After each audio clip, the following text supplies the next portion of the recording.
Welcome to the IVM Podcast Network. The reDiscovery podcast is an IVM production. If you like this show, also check out Geek Fruit, a show with fellow television geeks, Tejas, Jishnu and Dinkar, as they discuss the world of science fiction and nerd culture. In 2015, Ambika and Hoshner quit their jobs and set out to rediscover the country through planes, trains, and rickety old buses. What started as a break has now grown into a life of travel and discovery. On this podcast, they take you through the highlights of their journey. This is the reDiscovery Podcast.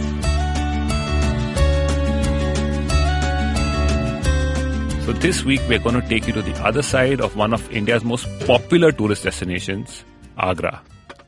Now, the problem when you go to a place that's really popular is that, you sometimes get the sense that there's nothing new to see, there's nothing new to do.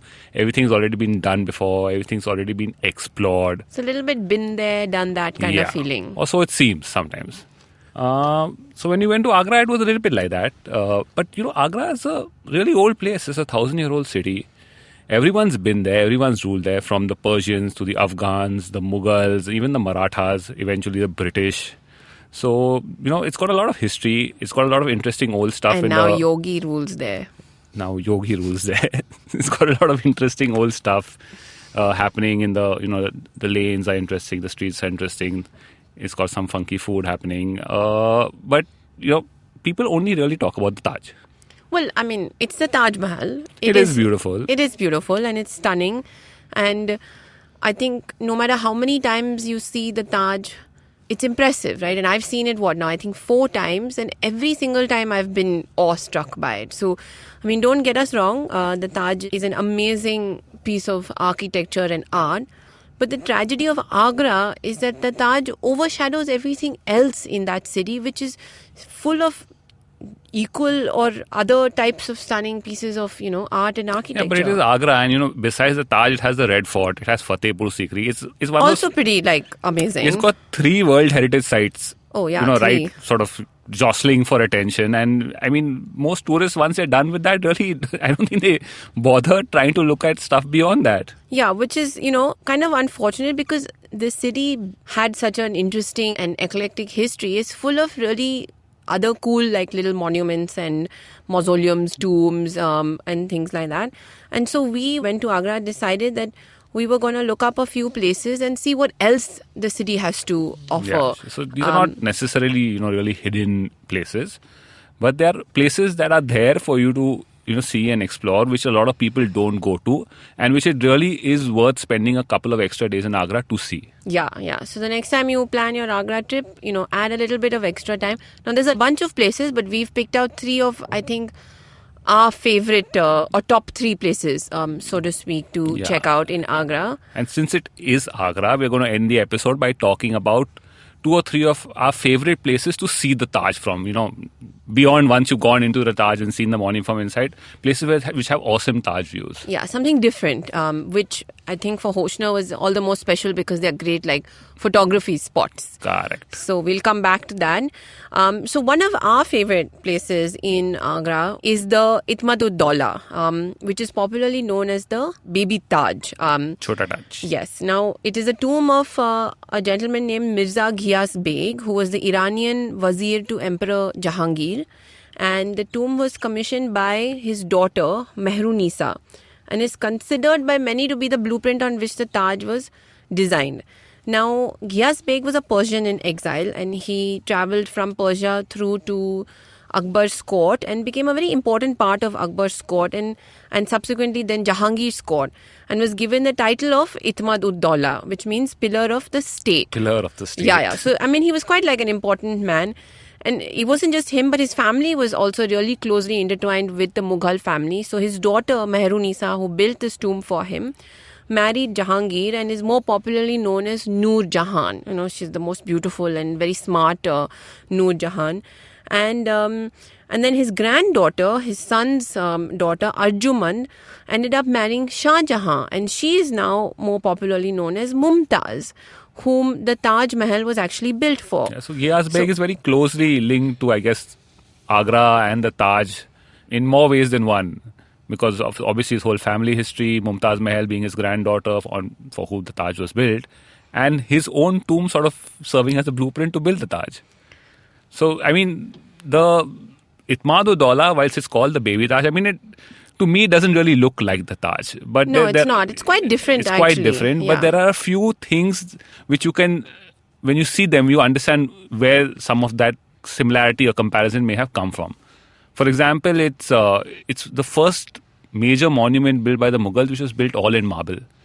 Prior to that, most Mughal monuments and even other Islamic monuments or even old forts built by Hindu rulers were largely in India built in sandstone. Right. Red sandstone or yellow sandstone. But this sort of marked that shift in the style of architecture towards using marble. And whilst there are other structures which have incorporated sandstone and marble, this was the first purely marble structure. Well, the base is still sandstone for the Itmad-ud-Daula, but the main tomb is all in marble, which is quite it's quite a stunning mix. Correct. And also it's very, if you've ever been to the Taj and you've been and seen it up close, you'd have seen a lot of the inlay work. And Agra is famous for that kind of inlay work as well. But if you look at the Itmad-ud-Daula, the level of inlay work that's on those walls is something astounding. I mean, even compared to the Taj. Yeah, and I think it kind of loses a little bit of importance by calling it the baby Taj, because it's very stunning on its own as a piece of beautiful art on this architecture. And the inlay work here, I mean, there's the flowers and the geometric motifs.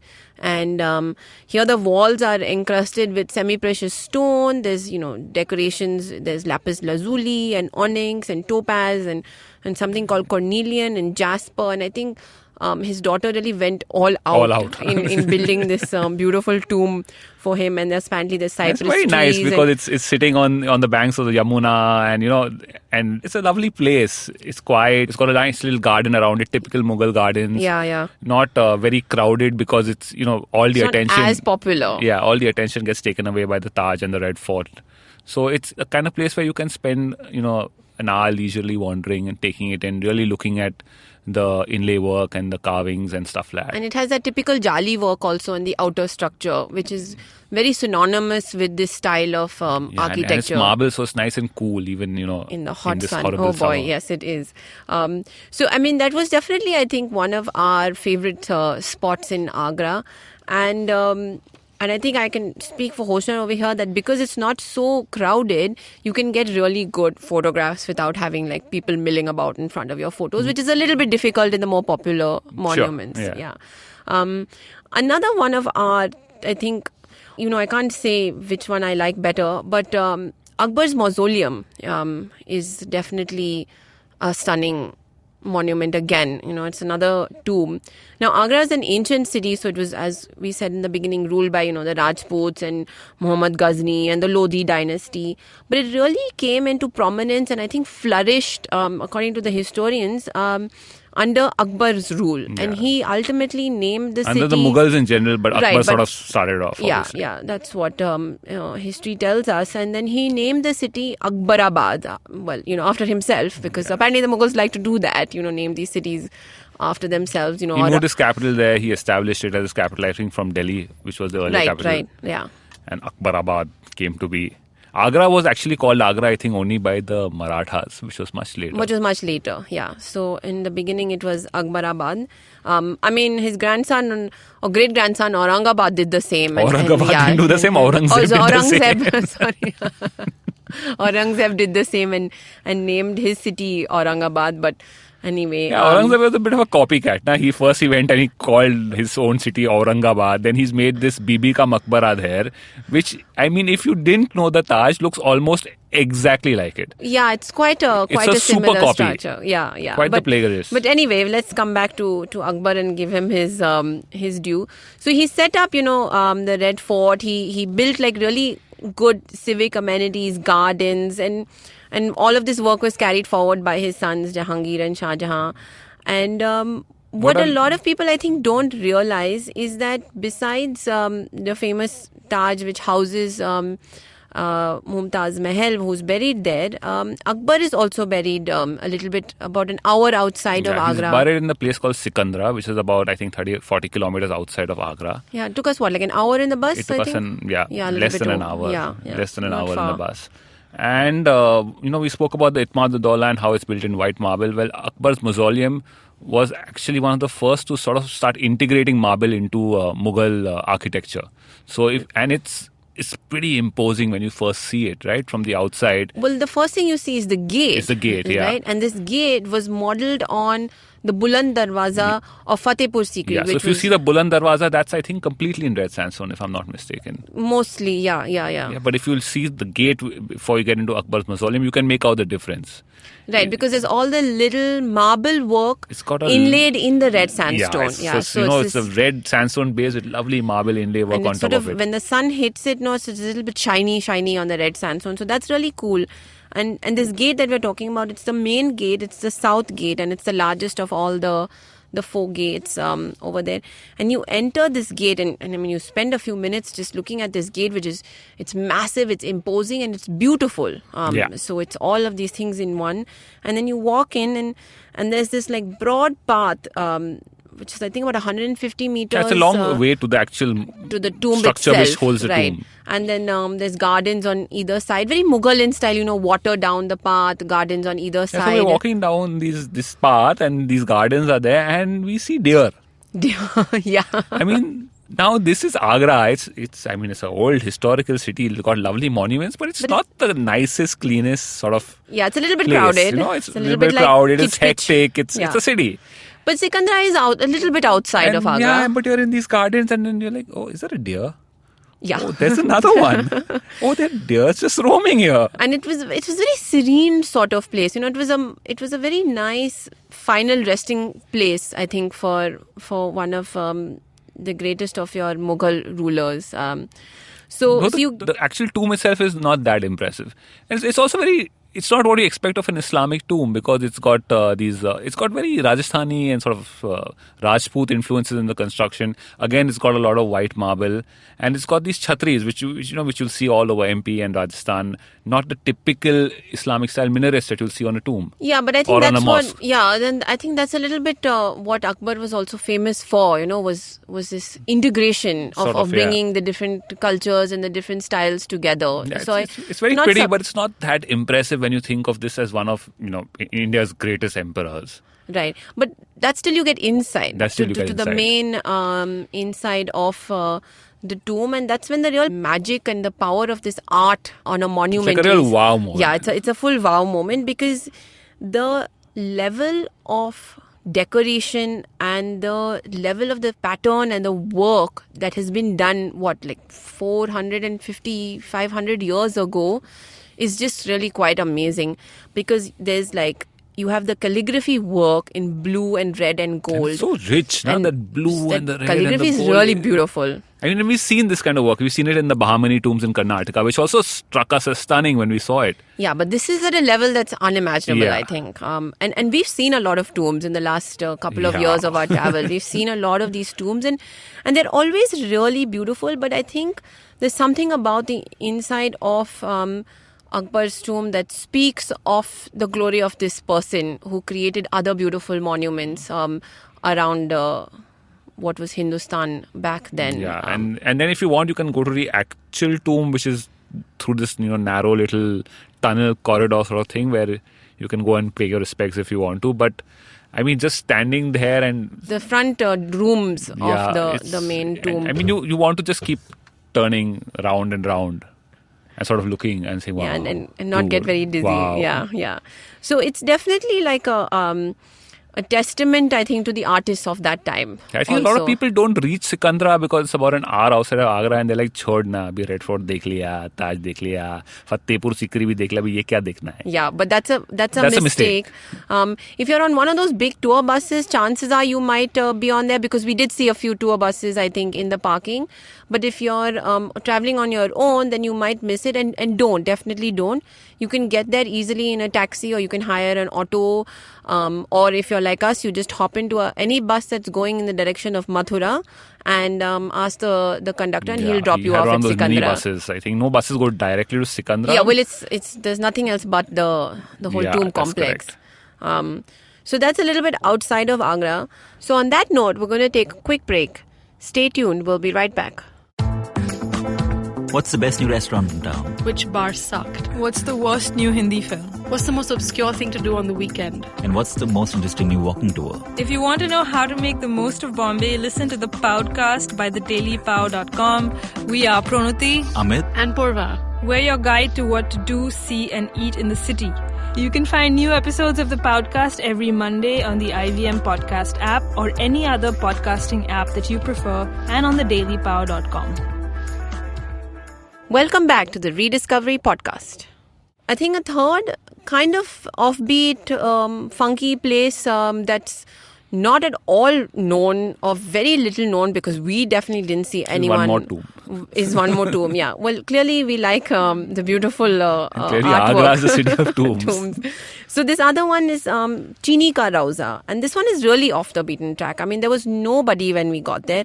It was a little bit hard to find. Even the auto guy was like, hey, where are you going? Like, we don't know what is this place and this Chini Ka We had to Rauza. go through some bastis. And there was like fields and stuff. Yeah, and it was a little bit. And when we went there were like kids playing in the compound of that, and they were like looking surprised ki hain idhar kaun aaya, you know? Yeah, like, I mean, obviously we are like tourists with our backpacks and cameras, and you see the outside, and we had this little adventure getting there, and it seemed like, oh, okay, well, this doesn't seem that exciting because the outside's a little bit crumbling and it's not taken care of It's at run all. down. Fully run down. I mean, there's the usual ASI sign that says, protected monument, but nothing else, no explanation, nothing, and sometimes these monuments have that explanation, like date, person, little bit history, but there's nothing. And it's a fairly important structure when you think about it, because it was the tomb of Shah Jahan's prime minister. Yeah, so quite an important guy, right? And I mean, you can imagine back in the day when there was nothing in Agra besides these kind of structures, and it's all by the Yamuna.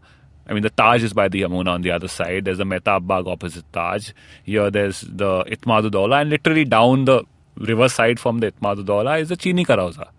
And in its heyday, it would have looked beautiful, because you can see the remains on the outside of the walls of the tomb with the blue tile work, and I think there's some yellow and orange work also on it. Yeah, so there was that pretty cool zigzag pattern on the outside also, which I think the influence is slightly Persian on this structure. And apparently the tiles were all brought from China, which is why it's now called the Chini Ka Rauza. China, but well, I guess they made beautiful tiles in China back then, and the Mughals they were the traded. tile manufacturing hub even then. Who knows now why it came from China? Made in China, cheaper hai, sir. So anyway, but you see this outside, right? And it's cool, but it's like, okay, fine, what's the big deal? And you get inside, and then you realize, what's the big deal? Because unlike all the other tombs and the Islamic monuments we've seen, which use usually 2 or 3 colors, blue is very standard, then they'll have the calligraphy sometimes in gold, and then they'll maybe have blue and red or blue and green. This was just a riot of colors. Completely. I mean, it was like all the colors imaginable. And it was everywhere. Everywhere, right? It was on not the just walls, on the ceiling. on the arches, how it normally is. It's like they'll have like a little bit of few floral motifs and a bit of calligraphy work, and just the arch is sort of colored in red or in green, like Ambika said. But here, the insides of the domes, the arches, the walls, everything, and it's every crevice has color. Right. So I think then at that point you realize that this person must have been quite important, because these elaborate designs and the amount of color is not very common in everybody's tomb. I mean, you had the emperors and maybe their wives and their children would have had elaborate tombs, but the ordinary folk would not have had something so fancy. Yeah, and there was, to me, now when I think about it, they struck me as similar to the kind of tombs we saw in Burhanpur, some of them. Yeah, in southern MP. Yeah, which were, again, some of the insides of them were really colorful, just 1 or 2 of them. And it's weird, because most of these tombs on the insides are fairly plain. I mean, they're carved and they have those lovely arches, which is so typical of Islamic architecture, but they're usually very plain in terms of color, because they're tombs. Right. The outside sometimes has designs, but the insides are usually very plain. Little more somber. And this one was like, wow. This was like, wow. It's like a ginormous painting in some ways. Yeah, and it's really unfortunate, the condition of it, the way it's degrading, and we really hope that the ASI makes their way there to the Chini Ka Rauza and does some restoration along with all the other the bigger monuments in Agra.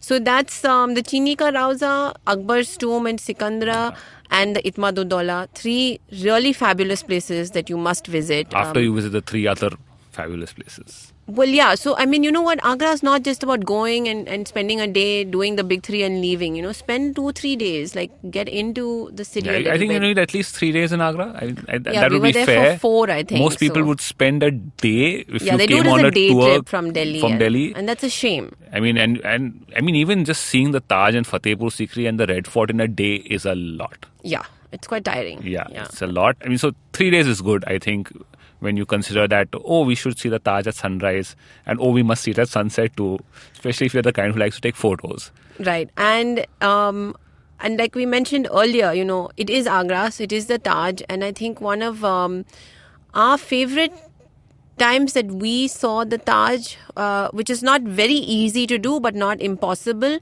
was the Taj by night. Oh, the Taj by night was fantastic. So I don't think a lot of people know about this, but full moon day and 2 days before and 2 days after, the ASI allows you to visit the Taj in the night. Between 8 o'clock and 12 o'clock, they let in about, I think, 8 batches of people of 50 each. Right. So it's very limited. It's very limited. You viewing. can't really roam the monument. You go in through the front gate and you see that, the classic Taj view. But it's full moon. So it's completely different and it's silent and there's no one there. So it's you and the monument and 49 other people. But everybody's really quiet. Yeah, because the whole mood is so different, right? It shimmers, that the Taj in the moonlight and nothing else. No other light is allowed anywhere else in the vicinity. So that it's glittering. And you have that pool of water in front of the Taj, which you see the reflection in. It's quite it's surreal. beautiful. And, it's quite and at that moment, you realize why the Taj is the monument. And I mean, you can spend half an hour there in these night visits that you do, and you spend the first 5 minutes taking your photos and doing whatever you have to, and then for the next 15 to 20, you can't go beyond that first entrance. So you really have nothing to do. So it's nice because people are just sitting down and just looking at it and taking it all in. Yeah. So it's very nice. So definitely, if you have the opportunity to plan your Taj or your Agra visit around the full moon, 2 days before. You can't get your tickets in advance. Like, you can't buy it like 10 days before. You can only buy the day before you want to actually have the viewing. So if you want to go on full moon, the tickets are available 24 hours before that. You need to go to the ASI office at Mall Road, stand in the line and, get your ticket. That's the only way to do it. And they have 8 batches. You can't say, nahi, mere ko 9 baje jana hai. They'll give it to you in order. Sequentially, your tickets will be given. Yeah, but I mean, any one of those 8 batches is perfect. Obviously, if you can do it on the full moon day, it's nothing like it. But the day before, the day after is perfectly fine. Yeah, but photographers, I want the Taj and the moon in the same shot. It should be large, which means it should be just when the moon is rising, and it's difficult to plan. Well, then these you things. just stand in line and keep buying tickets. 8 baar jana padega. Yeah. But don't forget, it's 500 rupees for Indians and 750 for foreigners. But totally worth it. Totally worth Super. it. Yeah. So another really nice way to see the Taj is down the east side. You go to the east side of the Taj and basically you walk down from there towards the Yamuna, towards the river. It's a downward sloping road. It's basically hugging the wall, the outside perimeter wall of the Taj. And you go down to the river and it's a very pretty sight because the Taj is behind you, the river is in front of you, and you go at evening during sunset or go at sunrise, whichever you prefer. Across the river is the Mehtab Bagh, which is a very famous across the river is the Mehtab Bagh gardens built by Shah Jahan. So you can also see the Taj from the garden side. You can see the Taj from the Mehtab Bagh, which is also a nice place to take photos in the evening. The east side is a really nice place to chill in the evening when the sun goes down and people are just basically sitting there and taking it all in. And if you want to at that time, you can also take a boat ride on the Yamuna.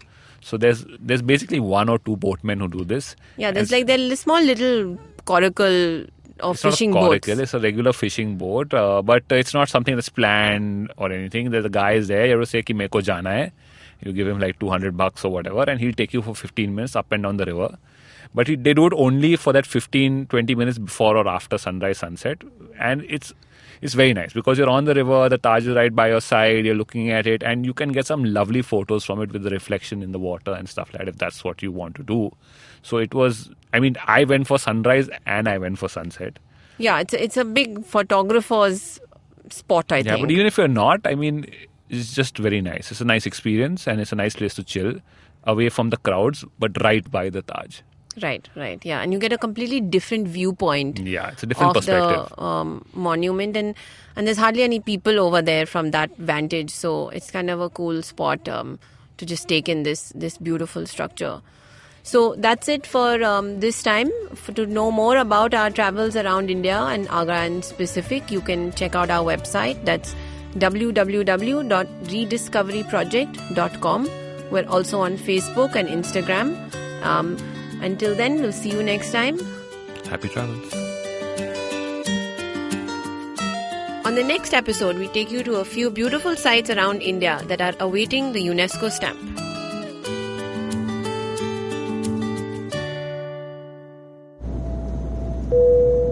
Good evening, ladies and gentlemen. This is your captain speaking. Sorry to say, but there's been a slight delay due to the apocalypse having suddenly begun. As you can see, there's death, destruction, and chaos taking place all around us. But don't you worry, food and drinks will be served shortly, and I would recommend checking out IVM Podcasts to get some of your favorite Indian podcasts. We'll keep you going till this whole thing blows over. Thank you.